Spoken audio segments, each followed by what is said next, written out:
खिलाफत क्या है एक फजले अजीम रब रहमा है सरासर नूर और रहमत इल्म और हिकमत का गुलिस्ता है खिलाफत क्या है एक फजले अजीम रब रहमा है सरासर नूर और रहमत इल्म. Following his continuous efforts of spreading the message of peace to world leaders and communities, Hazur made another historic address, this time in Los Angeles.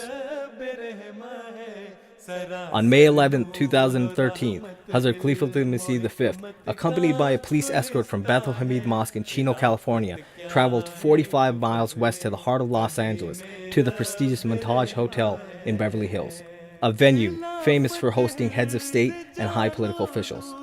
Upon arrival, Hazur addressed over a dozen diverse media outlets in a 30-minute press conference on a range of global issues.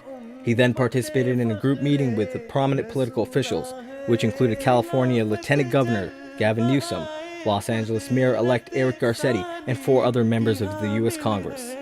Hazur then proceeded to the main Marquesa Ballroom, which was packed with over 360 guests, including foreign consul generals, federal, state, and city officials, professors, judges, thought leaders, members of the military, police chiefs, fire chiefs, interfaith leaders, and other influential personalities.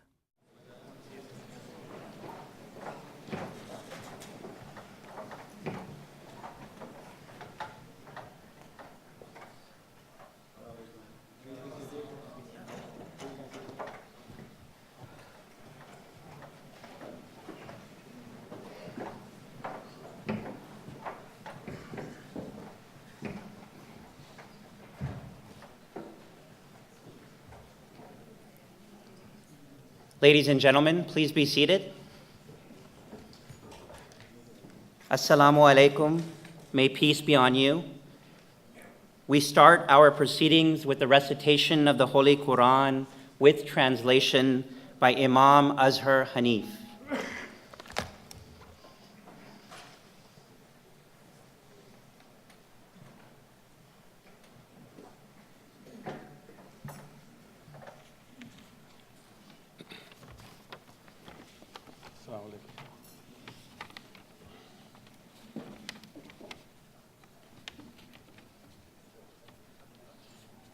أعوذ بالله من الشيطان الرجيم بسم الله الرحمن الرحيم يا أيها الذين آمنوا كونوا قوامين لله كونوا قوامين لله شهداء بالقسط ولا يجرمنكم شنآن قوم على ألا تعدلوا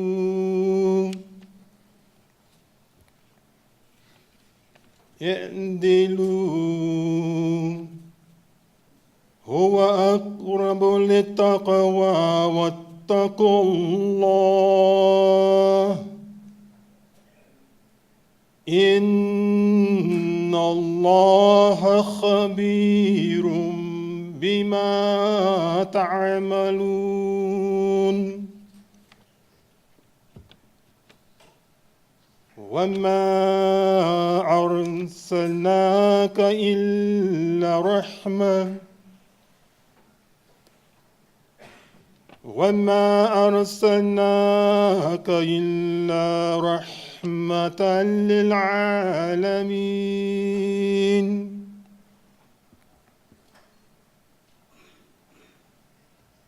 The verses of the Holy Quran, which I have just recited, are from chapter number 5, verse number 9, and chapter 21, verse number 108. The translation is as follows. O ye who believe, be steadfast in the cause of Allah,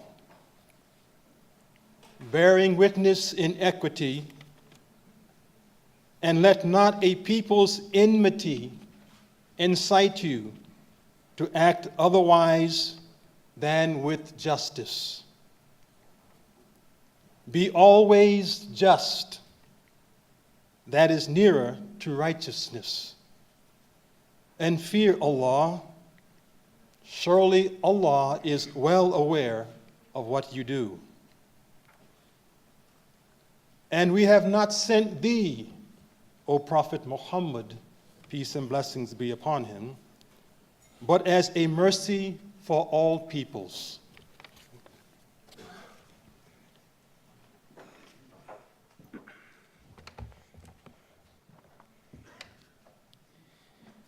Bismillahir Rahmanir Rahim.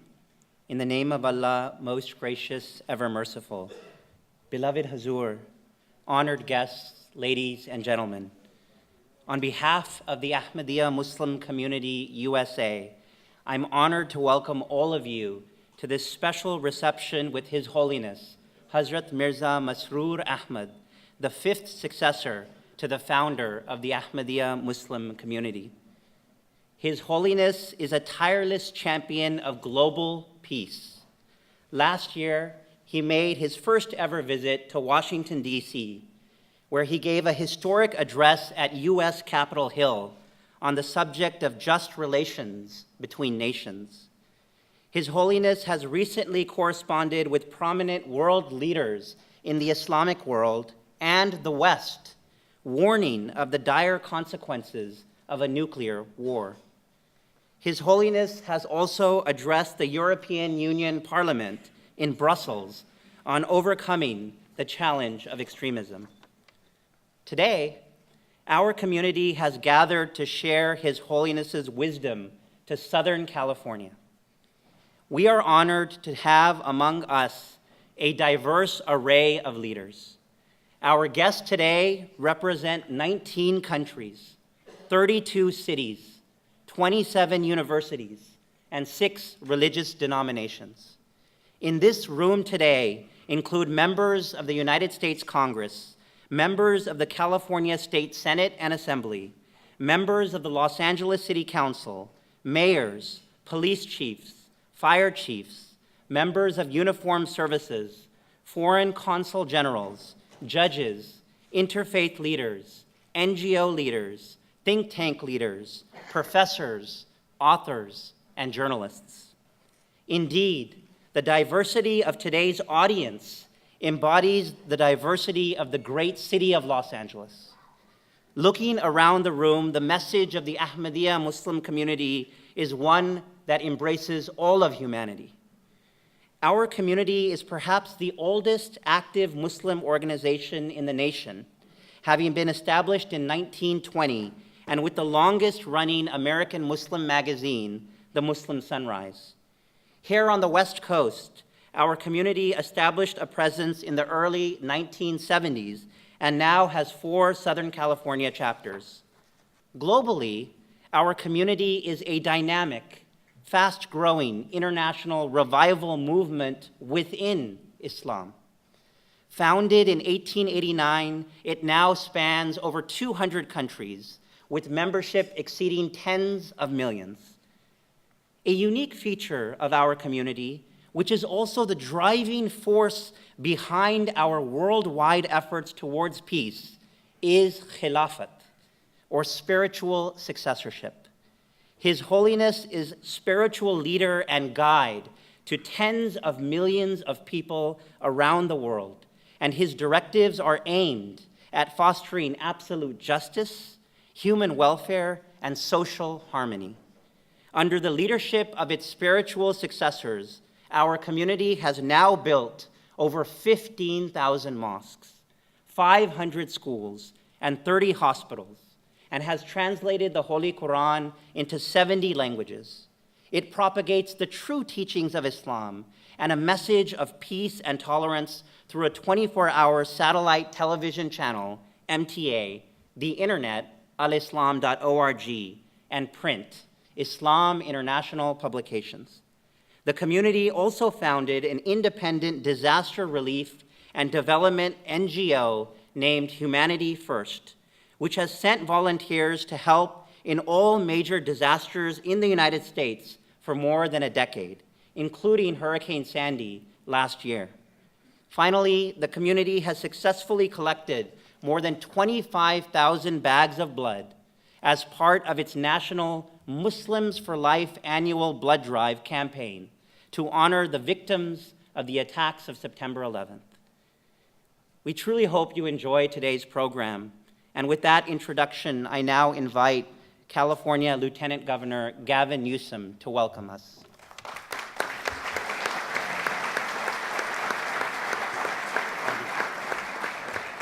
Well, thank you all. Thank you very much, Your Holiness, for taking the time to be here, and for all of you for taking the time to assemble here today on this special day.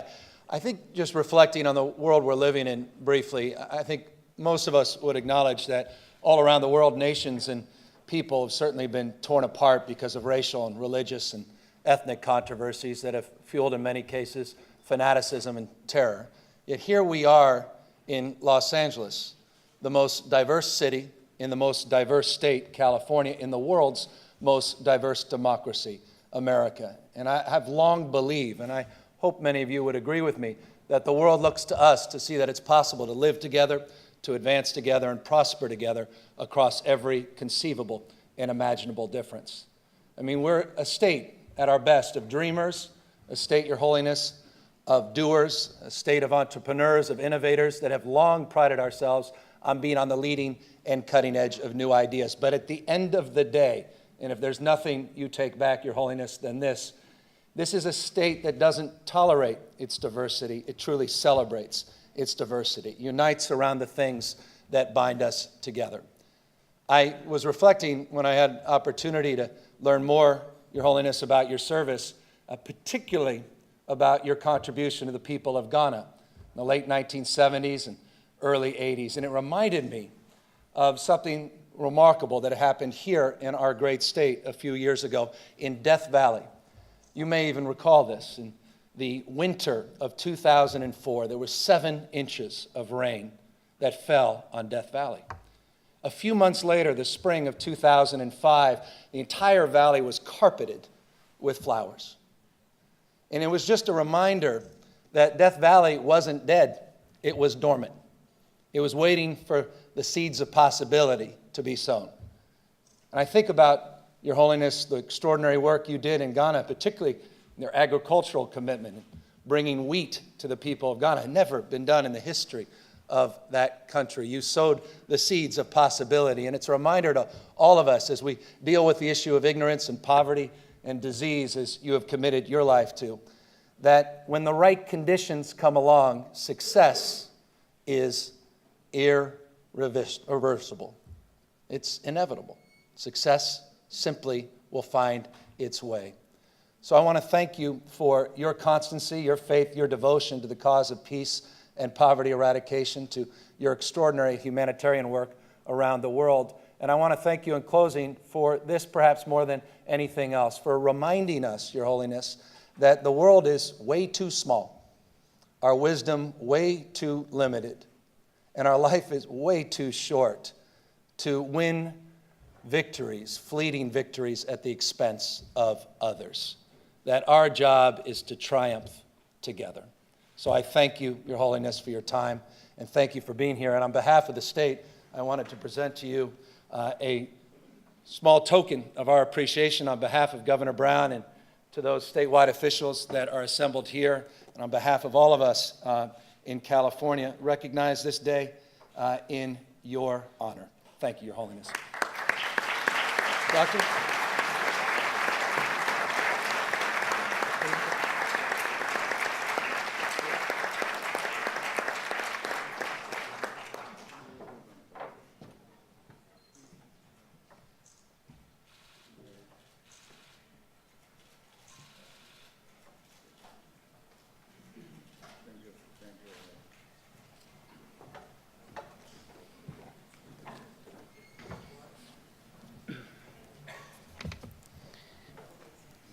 I now invite the Honorable Lee Baca, Sheriff of Los Angeles County.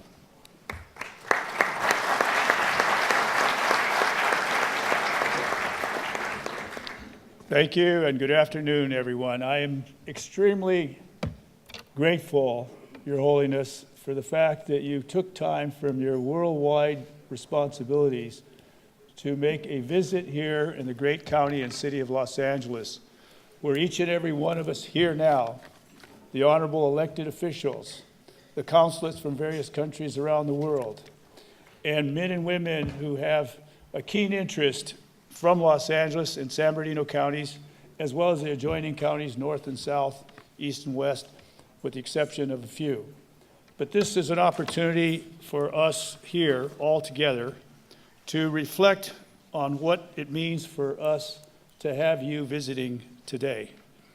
His Holiness, you are a spiritual leader of worldwide stature, the head of the Ahmadiyya Muslims community, of which this is the first visit that you, Your Honor, have been able to make to Los Angeles.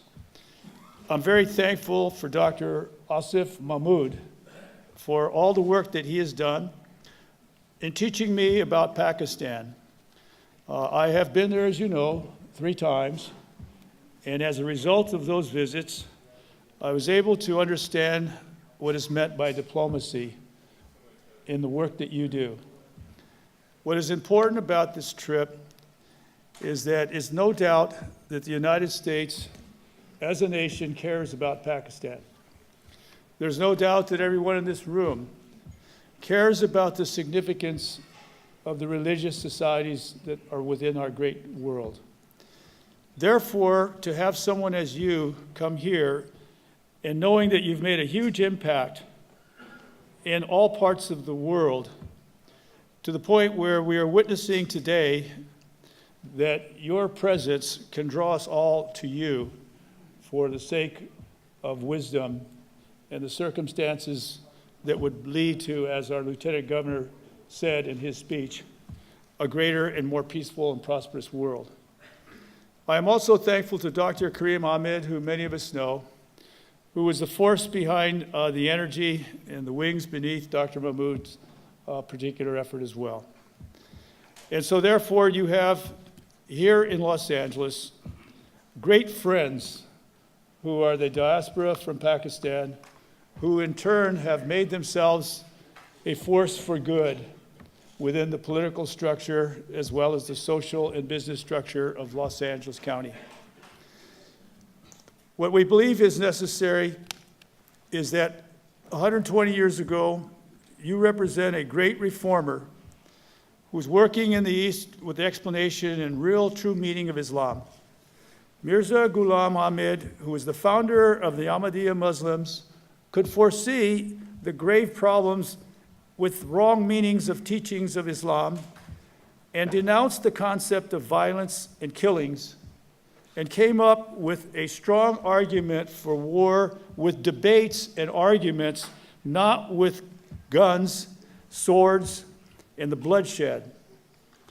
He quickly became a household name by the impact of his magical writings and the dynamic and substantive speeches. His focus was, in fact, education in all forms. And you see that not long ago, the community has produced great legends in the form of first Muslim physics Nobel Prize winner, Dr. Abdul Salam, first ever Muslim president of the International Court of Justice, and the list goes on and on. So you do see successful people around you here who are impacting this society very positively.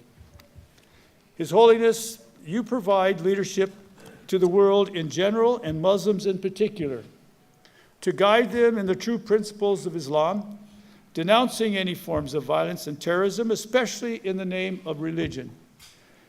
You very clearly describe the duty of patriotism to the country of all Pakistanis who are in your particular influence.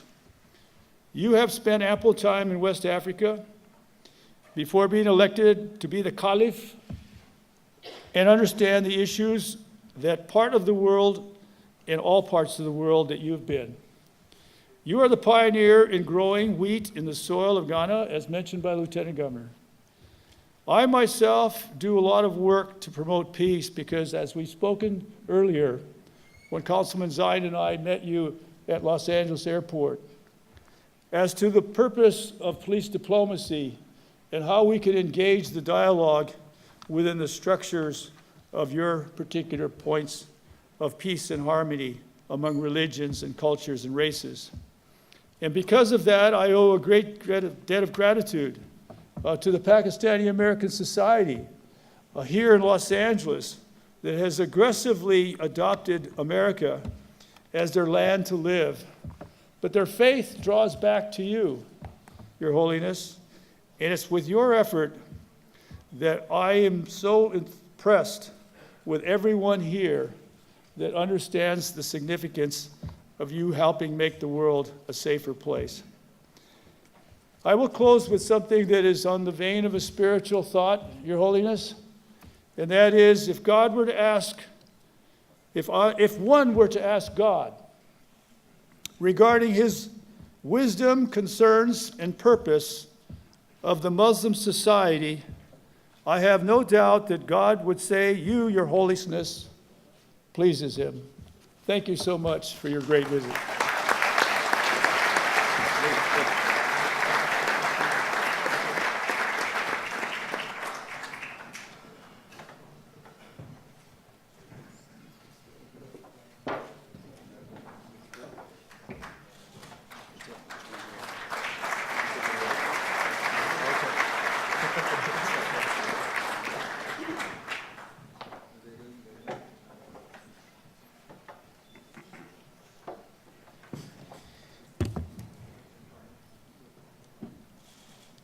I now invite Councilman Dennis Zine for a special presentation and some remarks. Thank you. Can I have my colleague, Eric Arcetti? Eric Arcetti? Come up here and join me, please.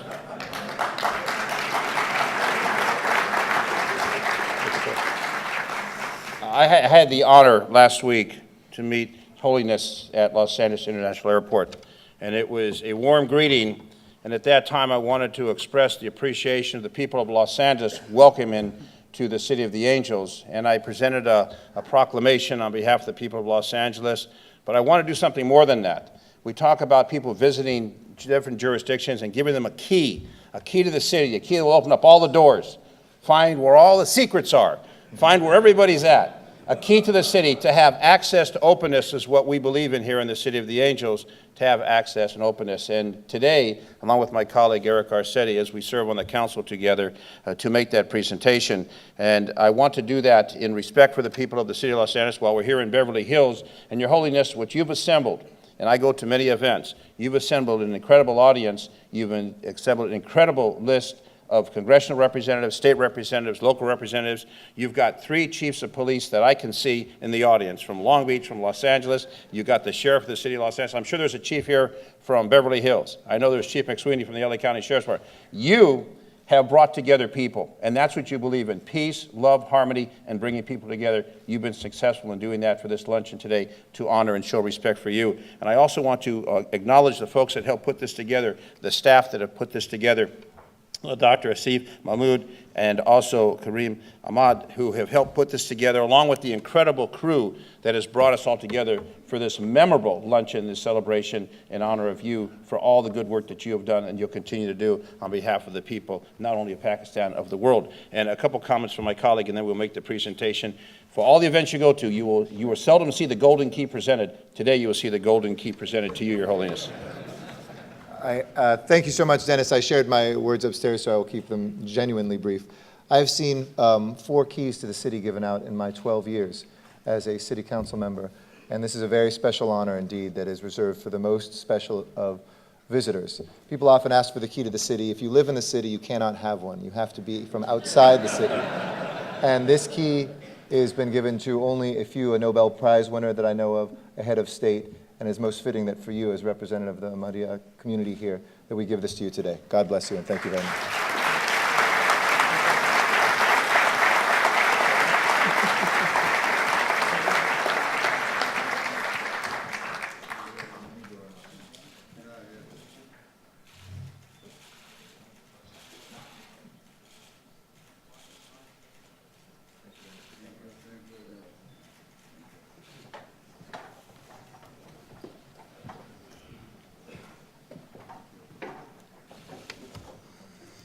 I now invite the Honorable U.S. Congresswoman Karen Bass to please share her remarks.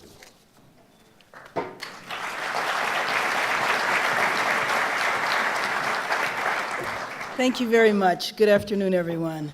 I wanted to begin by thanking my good friend Kareem, I'm not sure where Kareem is right there, for his leadership and his effort in following up in our community and really instilling and spreading the values that His Holiness represents, and I want to thank him for today. I also want to thank Your Holiness for the opportunity to address today's distinguished guests. It's truly an honor spending a few moments in the presence of such a transformative figure, a man who has spent a lifetime promoting peace and understanding around the world. I don't have to tell you that we all live in an ever-turbulent world. Tensions are constantly on the rise, and human rights are often abused because the abused lack the means to speak out, and those with the means lack the courage to speak up.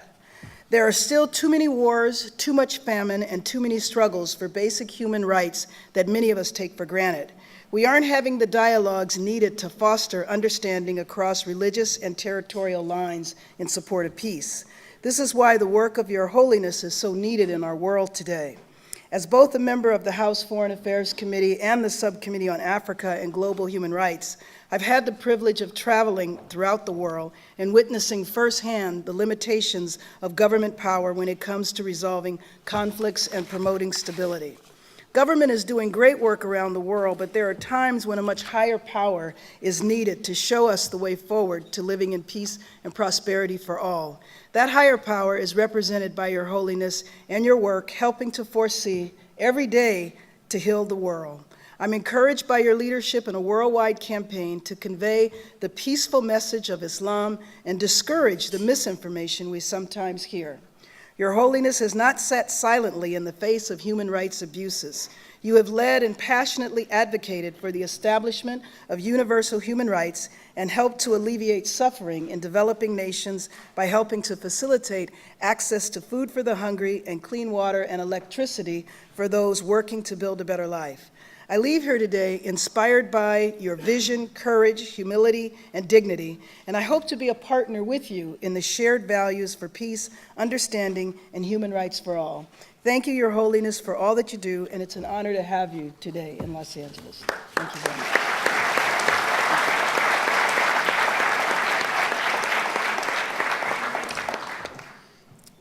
I now invite the Honorable U.S. Congresswoman Judy Chu.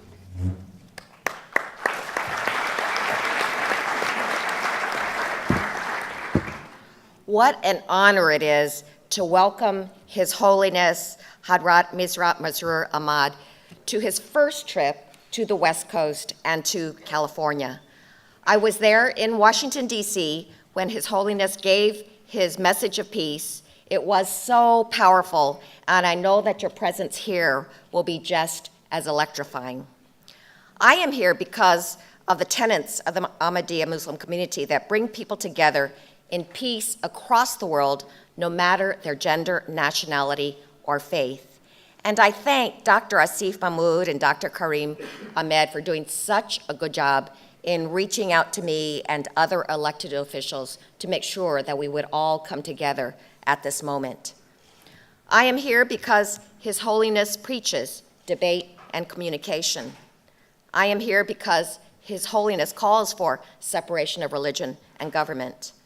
I am here because His Holiness stands against terrorism and war. But there are many across the world who see these tenets as threats to their religion and their way of life. And as members of the Ahmadiyya Muslim community, you have been special targets of discrimination. You have had your graveyards vandalized, your voting rights taken away, and many of your brothers and your loved ones have paid the ultimate sacrifice because of your faith. So when His Holiness calls for peace, for love of all, hatred for none, his message rings true because you truly understand what peace and love cost. I hope you know that you are not in this alone. I am chair of the Congressional Asian Pacific American Caucus, which has 41 members of Congress, and we fight hard against intolerance and racial profiling and for an appreciation of all our cultures. I am so proud to stand beside you in peace and understanding and to welcome His Holiness to the great state of California. And I would like to present my certificate of congressional recognition to His Holiness for your wonderful presence and message.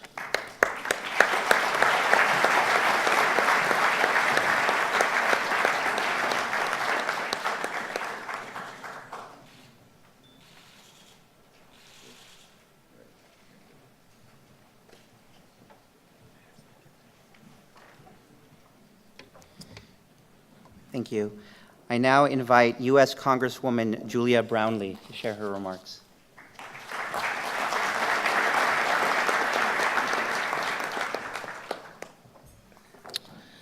Thank you, Your Holiness, and thank you to the entire Ahmadiyya Muslim community, and to Kareem Ahmed for the great honor of being invited to join you today. Your Holiness, I am a new member of Congress, and I am most honored to represent the good people of Ventura County. Ventura County survived a major and treacherous fire last week that burned over 24,000 acres without any loss of life, and this week we are reminded of the profound goodness and grace of our communities after so many people from inside and outside of our county sacrifice to protect human life and property and to voluntarily come to each other's aid to provide food, bedding, comfort, love, and reassurance. We as a county are very, very blessed. It is such a great honor and privilege to represent the people of Ventura County, but it is also moments like this one today when I am able to meet Your Holiness, one of the greatest ecumenical leaders of our time, that makes being a new member of Congress even a greater honor. Your Holiness, your dedication to promoting world peace, human justice, and religious freedom is so critically important to our world today. Your motto, love for all, hatred for none, has made a real difference, not only in your community, but in so many diverse communities all over the world.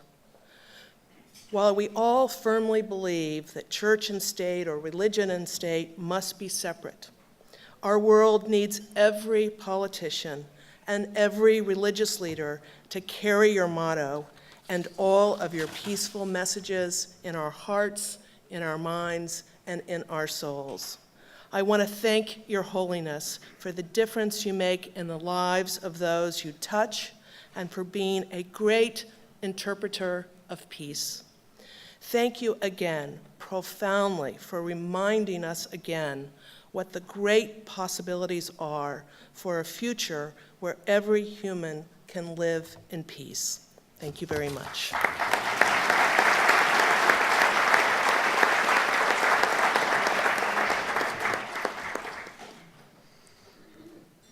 I now invite Matt Daubonnet from the Office of U.S. Congressman Brad Sherman for a special presentation.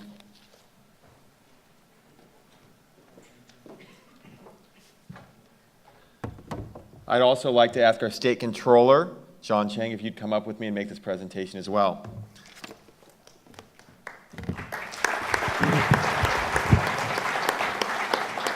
Before I turn over to our State Controller, let me say thank you to Dr. Asif Mahmood and Kareem Ahmad for having us here today and the whole community. Your Holiness, you graced us with your presence in Washington, D.C. last June. The Congressman was so grateful for your blessing, for you coming to the Capitol to address members of Congress on the work you're doing around the world to promote peace, to promote harmony, and promote cultures and religious groups working together to make a brighter future for all our children.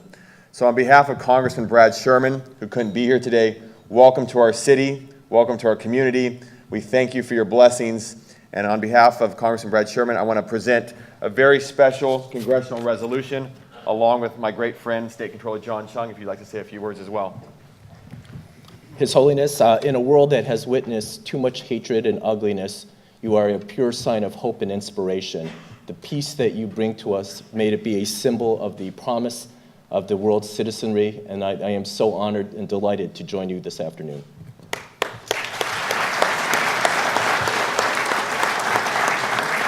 On behalf of Congressman Brad Sherman, we'd like to present you with this plaque.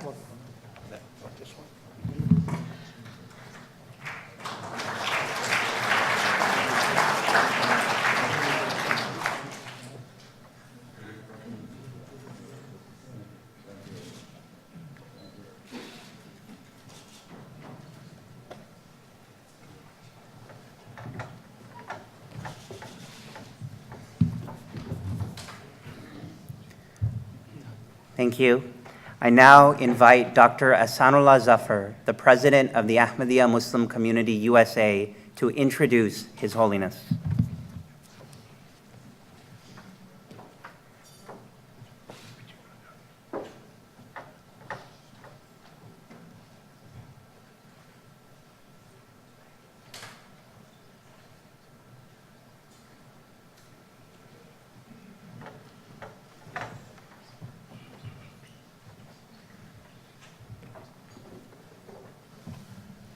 A'udhu billahi minash shaitanir rajeem. Bismillahir rahmanir rahim. It is a great honor for me to introduce Hazrat Mirza Masroor Ahmad to the august audience which is gathered here today. He is the fifth successor of the Caliphate or Khilafat of the Messiah Ahmad, Hazrat Mirza Ghulam Ahmad Qadiani alayhi salam. He carries those spiritual blessings and he's here to share them with you. His passion, as has already been stated, is to promote harmony and peace among mankind. It is important to understand the distinction in the Quranic expression between mankind and believers. And too often, the arguments are made how the disbelievers are treated in the Muslim and the Quranic traditions. Well, the disbelievers at that time were enemies, but he really is talking about mankind. The teachings of Messiah Ahmad alayhi salam were primarily based on the teachings and writings of the Prophet Muhammad sallallahu alaihi wasallam. And there's a great myth that he spent his life fighting and overcoming. The fact is, he spent his life praying day in and day out, and even at nights he would do it. And this is codified in the Quran. And the expression which primarily, I believe, explains Hazrat Mirza Masroor Ahmad's passion is a verse where God is addressing the Prophet Muhammad sallallahu alaihi wasallam, and he's saying, "Are you going to kill yourself or hurt yourself in your passion to make sure that this message of peace and blessings is heard and accepted by mankind at large?" And this is how committed he is to the world peace and to harmony among all men. And the last thing I want to mention is that by conveying this message, there is something added beyond the expressions which are made by others and at large. And that is that there is a spirituality which goes with it.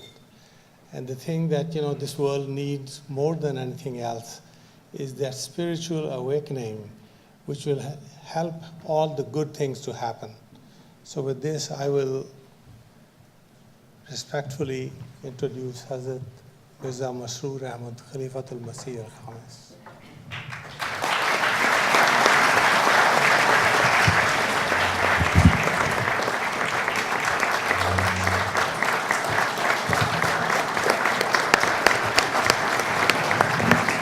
Please be seated. Thank you very much. Please be seated.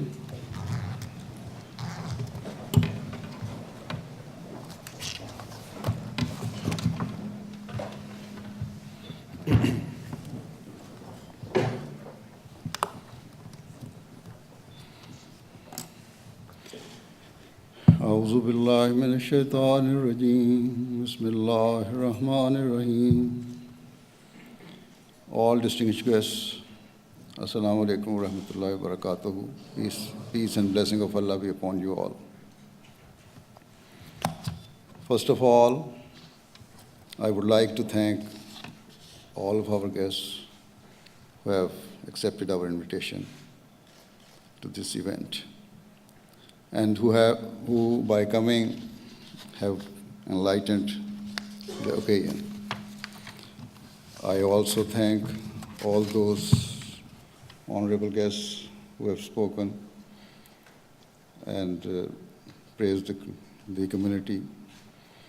And I also thank all those who have shown gesture and given the gifts, and especially the key of this area. Thank you very much for this.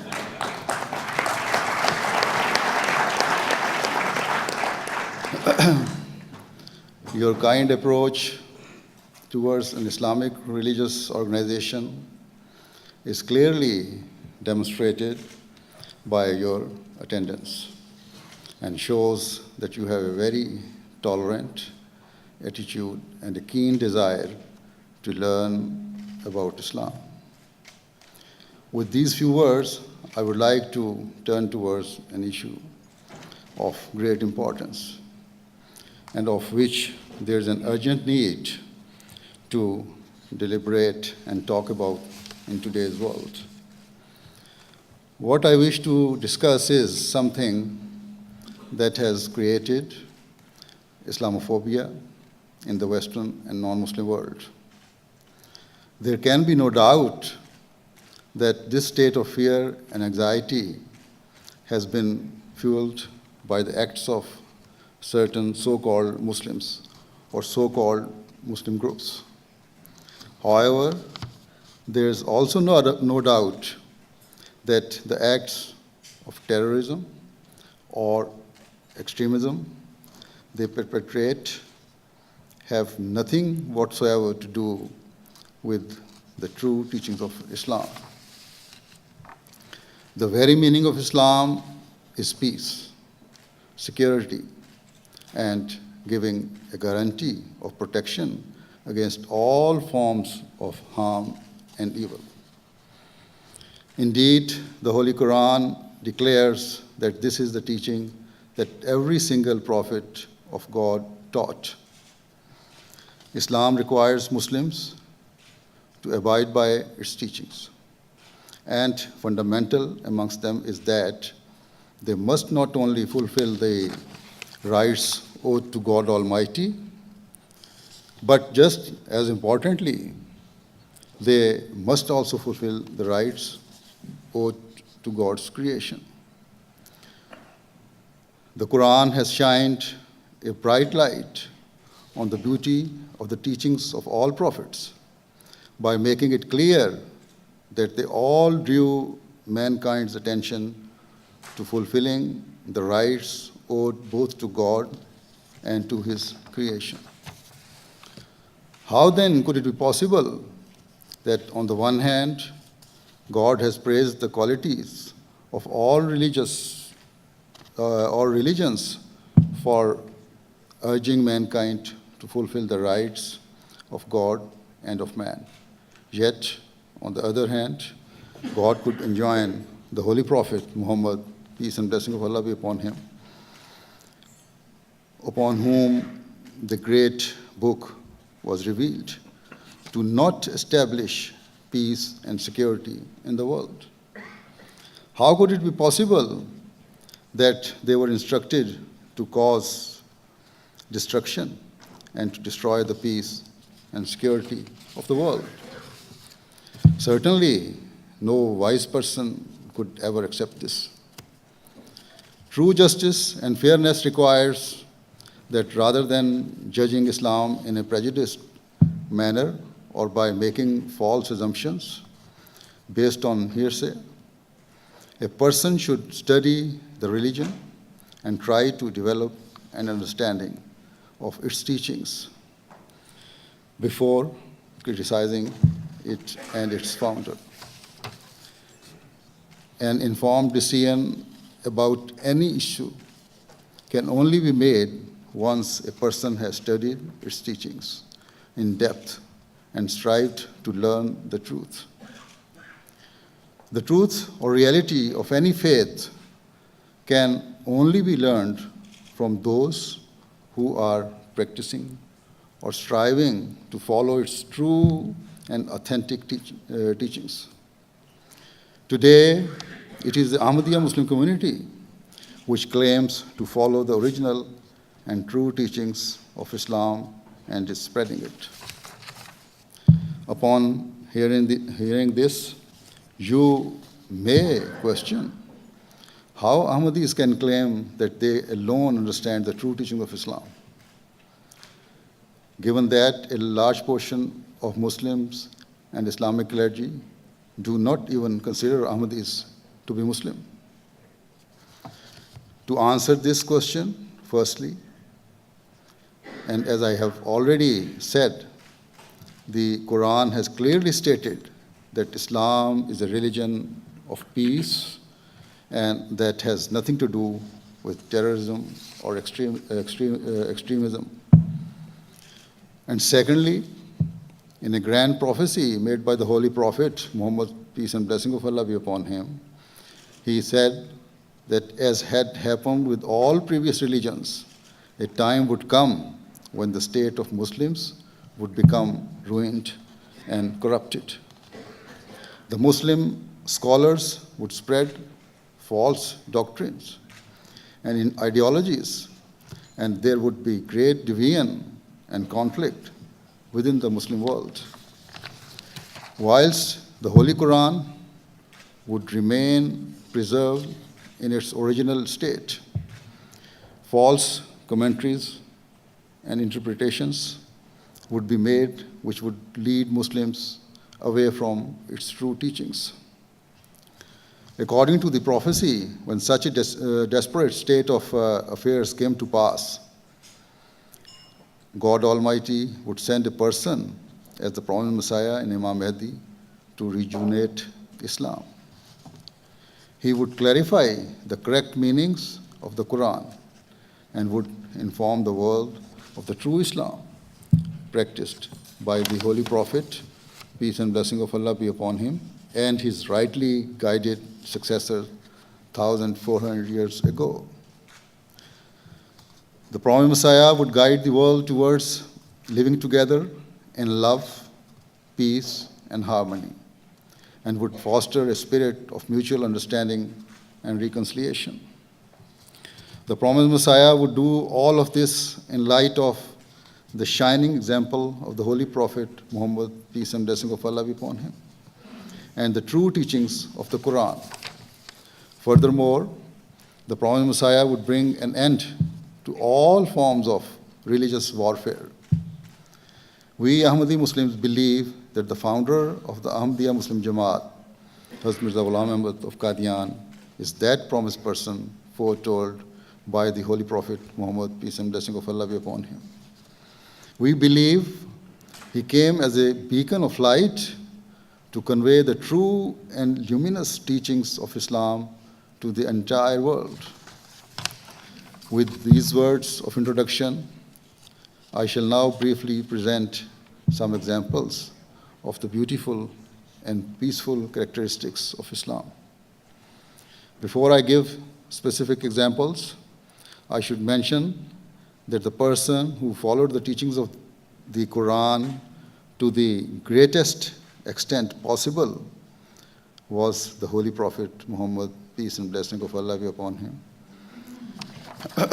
That is why one of his wives once said that his morals and his acts were a perfect mirror image and reflection of the teachings of the Quran. Consequently, if a person studies the Quran, then the life and character of the Holy Prophet, peace and blessings of Allah upon him, will naturally become clear and apparent. In the limited time available, it is not possible for me to cover all aspects of the Quran. In fact, it is not possible for me to cover even one aspect of its teachings. Nonetheless, I shall try to briefly explain one part of Islamic teaching, which has sadly become very misunderstood in the modern world, and thus has caused a great deal of fear to develop in the non-Muslim world.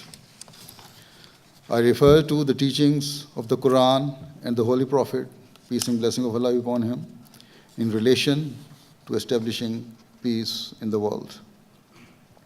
The Quran forms its very first verse and chapter gives a message of peace. Its very first verse and chapter gives the message of peace. The first verse of the Quran reads, "All praise belongs to Allah, Lord of all the worlds." This verse means that the God who Muslims worship is the one God who sustains and authorizes and nourishes everything and everyone without any distinction. He fulfills all of the needs of his creation. In other words, he is the God of the Christians, the God of the Jews, the God of the Hindus, and indeed he even gives nourishment and provides to those who do not believe in his existence. Whenever I reflect upon this particular point, I realize that I believe in that one God who is the Lord of all nations, all races, and all religions. And so it becomes impossible that I could ever develop any hatred in my heart for any nation, any race, or any religion. In this context, I would like to say that my sympathies and prayers are with the victims of the recent Boston attack. We fully condemn that attack as well. A Muslim has been commanded by God Almighty to pray 5 times a day and to recite the opening chapter of the Quran in each unit of prayer. And so, at the very least, a Muslim must repeat the prayer that his Lord is the Lord of all of the worlds at least 32 times each and every day. The entire world is God's creation, and he loves his creation dearly. Thus, the reason we praise the Lord of all the worlds and repeat this prayer so many times each day is so that we realize and accept the beauty of all people and all nations, because they are all part of God's creation. When the beauty and merit of something is accepted, then it is impossible to bear hatred or malice towards it. Rather, love and compassion shine forth. If this point is understood, then the question cannot even arise in the heart of a true Muslim that he should bear enmity, ill will, or hatred towards any of God's creation. This is why the Holy Prophet, peace and blessing of Allah be upon him, who had the greatest insight and understanding of God's word, used to recite the words, "All praise belongs to Allah, Lord of all the worlds," not just in his obligatory prayers, but also in the countless voluntary prayers he used to offer. More than anyone else, his heart was consumed by love for all and was entirely free from any form of hatred or spite.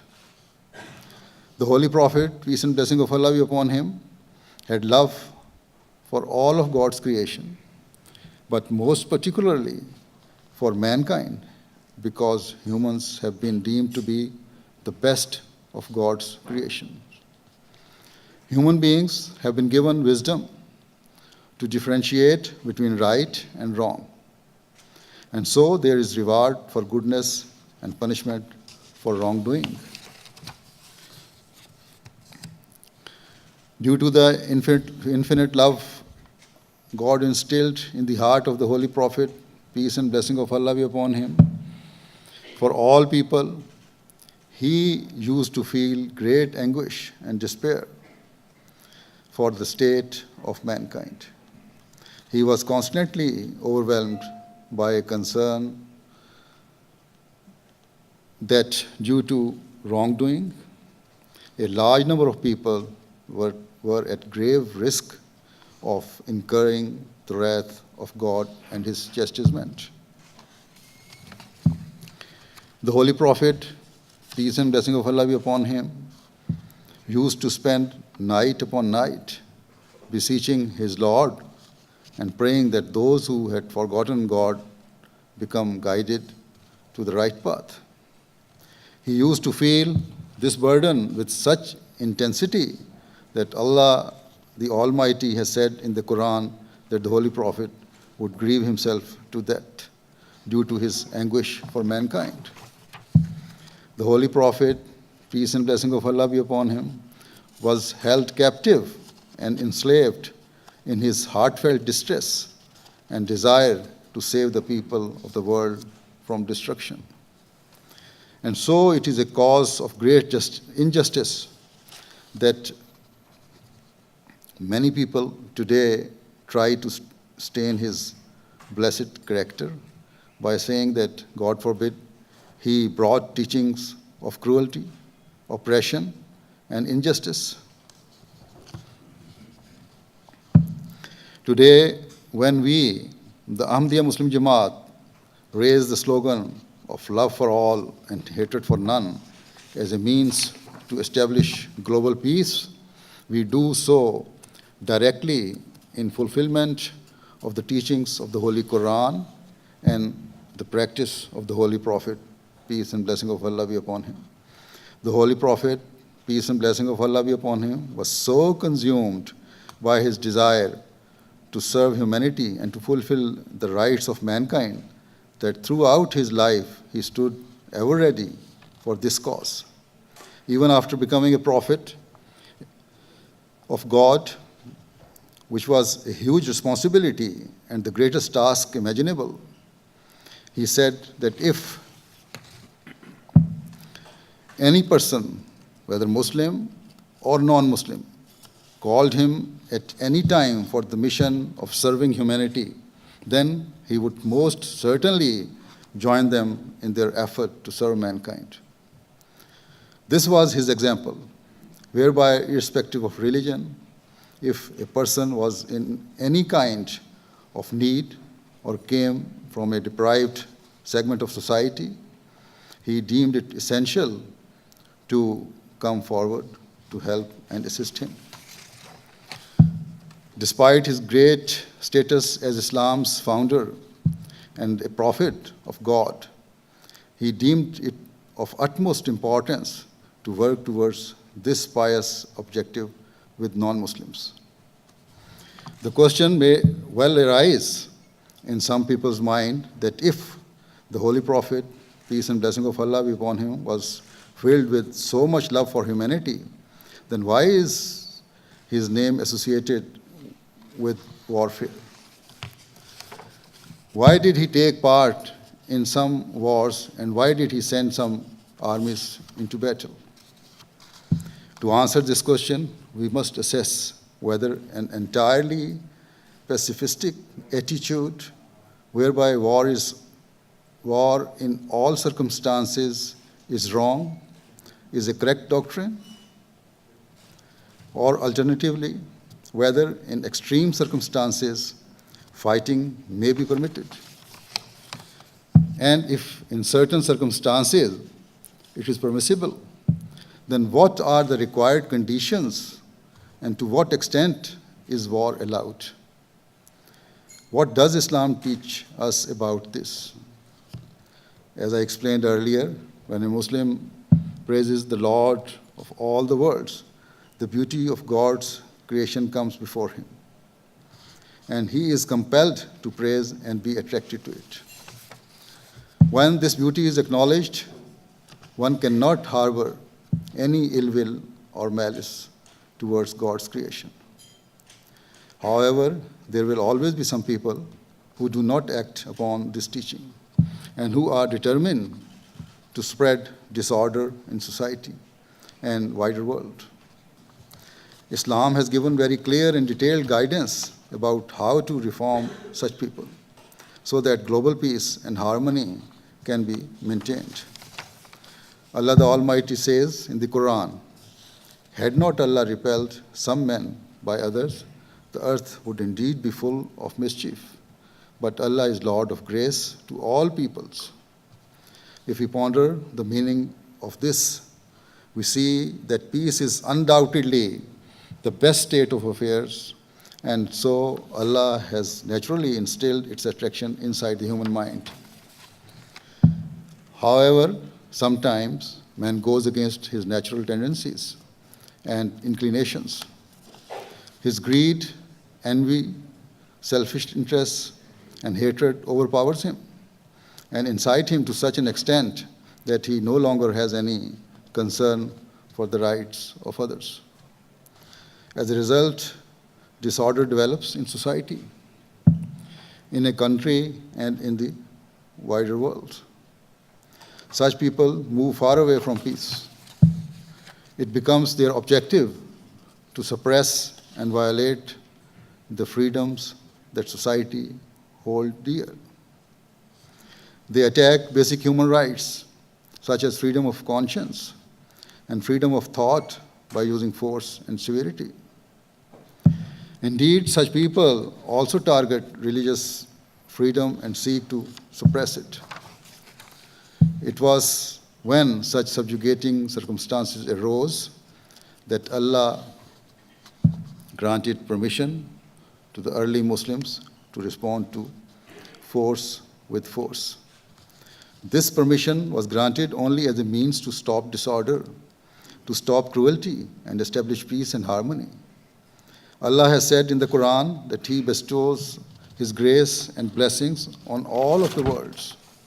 He does not favor any nation or region. He does not desire peace for just a limited few. Rather, He wants to see the entire world filled with peace, harmony, and compassion. In the sight of Allah, all of His creation is equal and the same. If God has enabled someone to become wealthy, then that person does not have the right to deprive a poor person of his rights. Similarly, if any nation or country becomes powerful and wealthy, it does not have the right to usurp the rights of weaker and poorer countries. God Almighty has clearly said that such cruelties only create divisions and conflict. In the eyes of God, peace is a great and paramount objective. And to establish it, if you occasionally have to sacrifice a smaller ideal, then there is no harm, as it is for the greater good of mankind. When permission for defensive war was first given in Islam, it was given with the reason that whilst Muslims truly desired peace, the disbelievers wished to destroy the peace. If permission to fight back had not been granted to the Muslims at that point, then all religions would have been placed in grave danger. Allah the Almighty says in the Holy Quran, permission to fight is given to those against whom war is made, because they have been wronged, and Allah indeed has power to help them. Those who have been driven out from their homes unjustly only because they said, "Our Lord is Allah." And if Allah did not repel some people by means of others, there would surely have been pulled down cloisters and churches and synagogues and mosques wherein the name of Allah is oft commemorated. And Allah will surely help one who helps him. Allah is indeed powerful, mighty. Chapter 22, verse 40-41. Thus, it is quite clear that Islam has made every effort to establish peace and every effort to protect all other religions. Even where defensive war was permitted to the Muslims, the Holy Prophet, peace and blessing of Allah be upon him, gave extremely strict rules of engagement to the Muslim armies, which they were compelled to abide by. The Holy Prophet, peace and blessing of Allah be upon him, taught that during wars, only those people who were directly engaged in the war could be fought.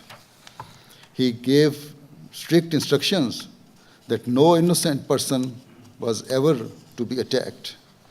No woman, child, or elderly person was ever to be attacked. He taught that no religious leader or priest could be attacked in his place of worship.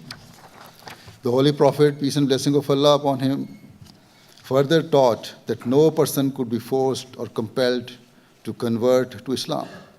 He taught that when Muslims were forced to fight for the cause of peace, they must not create fear or terror amongst the members of the public, nor should they be treated in a harsh or severe manner. He taught that prisoners of war should be treated with even greater care and attention than a person would pay to himself. He taught that buildings should not be targeted or destroyed, and the trees should not be felled. Thus, even where conditions existed, where war was justified, the Holy Prophet, peace and blessing of Allah be upon him, gave countless guidelines and instructions to his followers, which were essential to follow.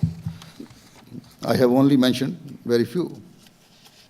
The Holy Prophet, peace and blessing of Allah be upon him, said very clearly that whosoever acted against these rules of engagement would not be fighting in accordance to the commands of Allah to establish peace, but rather would be fighting for their own personal interests or gain. Those who criticize the Holy Prophet of Islam, peace and blessing of Allah be upon him, in today's world should reflect upon whether these instructions are being followed in any of the wars taking place today. It is not the case that today, is it not the case that today horrific weapons are being used which are causing innocent people to be killed indiscriminately? Yet the Holy Prophet, peace and blessing of Allah be upon him, prohibited any form of collateral damage to the extent that once during a war, a companion accidentally killed a child, and this caused great displeasure to the Holy Prophet, peace and blessing of Allah be upon him, who severely rebuked him for this act. Another incident shows that how much respect the Holy Prophet, peace and blessing of Allah be upon him, had for all of mankind. Once a funeral procession passed by, and as a mark of respect, he immediately stood up. Upon seeing this, a companion commented in surprise that this is the funeral procession of a Jewish person. Hearing this, the Holy Prophet Muhammad, peace and blessing of Allah be upon him, said, "Was he not a human? Respect for all humans is obligatory." These are the characteristics and qualities which develop mutual respect in society and help develop peace. Today's world is ever increasing in its criticism of Islam and its founder, despite the fact that Islam's teachings and the Holy Prophet's every act were filled with love for humanity and a desire to establish peace in the world. Sadly, today's world does not see or understand what is really happening today. As I have already said, the evil acts conducted by extremists claiming to be Muslims have nothing to do with the real teachings of Islam. If there is oppression in Muslim countries or the rights of the public are being usurped, then that too is completely contrary to the teachings of Islam. The Holy Prophet, peace and blessing of Allah be upon him, said that such cruelties were based only on vested interests and certainly were not for the sake of God. Bearing all of this in mind, the urgent need of the time is that instead of thinking ill or holding misconceptions about Islam, all those who desire peace should join together and discuss how cruel and unjust elements can be stopped. Defaming or unjustly attacking Islam is not the right way. Leaving aside certain Muslim countries and groups, there are also non-Muslims who are conducting acts through which innocent people, women, and children are losing their lives on the basis of establishing peace. The direction the world is moving in suggests that the dark shadow of war is being cast over a very large part of the globe. If war breaks out, then countless innocent women, children, and elderly people will all die. The destruction will be greater than was witnessed in the previous 2 world wars. And I say this knowing full well that during the Second World War, tens of millions of people lost their lives. The world's population is now far greater, and there has also been a vast increase in both the number of weapons of mass destruction and the countries that have developed a thirst for war. Under these circumstances, destruction will also be manifold. In light of all of this, it is imperative that the world, and particularly the major powers, reflect upon what efforts are required to save the world from a horrific destruction. Fear of Islam or attempt to defame it will not achieve anything or lead to peace and reconciliation. Instead, the key to peace is to stop cruelty and oppression wherever it occurs with justice and equality. Only when this principle is followed will global peace develop. This will only happen when the people of the world come to recognize their Creator. It is my ardent hope and prayer that the entire world urgently comes to understand the needs of the time before it is too late. At the end, I would like to once again thank all of our guests who have taken time and effort to come and attend this event. May Allah bless you all. Thank you very much. According to our tradition, we offer silent prayer at the end of the formal function. So I will offer silent prayer. The Ahmadis will follow me, and all others can offer their prayer in their own way.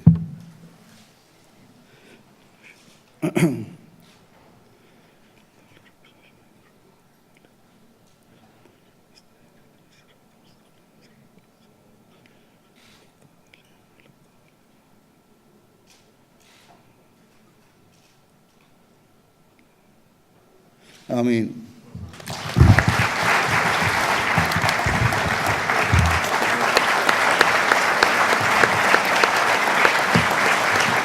Thank you very much.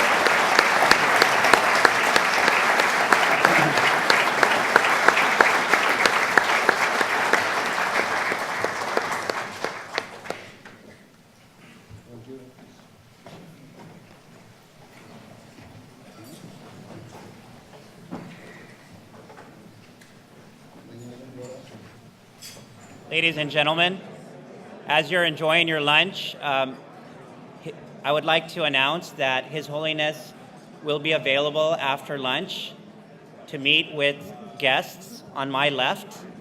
After you've completed your lunch, you can proceed to my left, and His Holiness will be able to meet a few guests for a short period of time. I also wanted to take this opportunity to acknowledge several guests who are in the audience. U.S. Congressman Dana Rohrabacher from the 48th District, and U.S. Congresswoman Gloria Negrete-McLeod from the 35th District are both in attendance.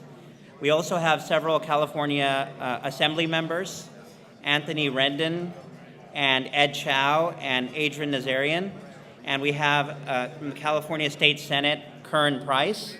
We have several professors who are in attendance, over 40, and several deans of universities, which include the Dean of UCLA Law School, Rachel Moran, and the Dean of USC School of Cinematic Studies, Elizabeth Bailey. We have several NGOs, development, interfaith, legal, human, and civil rights.